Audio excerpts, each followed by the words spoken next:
So, dito ako sa Shell ngayon, no? Papa-chase tayo ng aking Innova. So, first time kong lalagyan ngayon yung aking Innova ng Just One Extreme Oil. So, dito tayo ngayon sa Shell. Shell, I think it's Manggahan, Rodriguez Rizal. So, let's go.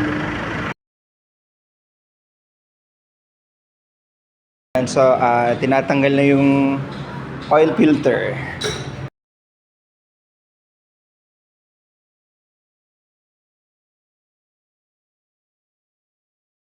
So ayan mga kapips, nalagay na natin yung Jet One Extreme Oil.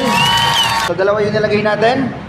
So malalaman natin ngayon. So ngayon ang gagawin natin ito, ang benefits na kasi sa benefits ng ating oil ay kapag nilagay mo to ay makakatipid ka ng sa kotse is isang change oil.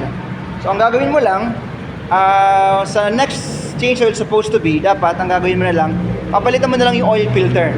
Parang bago pa rin siya. Wow! Pero hindi ka muna mag-change oil. So yun ang matitipid mo. Isang change oil pag sa kotse niya.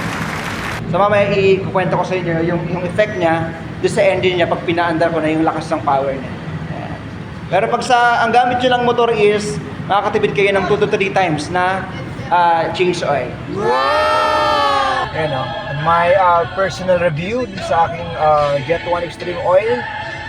Isa sa unang napansin ko yung naging mas smooth yung ano niya. Pag inaapakan ko yung gas ko, mas smooth, malambot. Mas ano siya, pino yung tunog niya. And also, talagang sumisipa yung hatak niya. Iba talaga yung power na ibinibigay niya. So, ibang iba siya.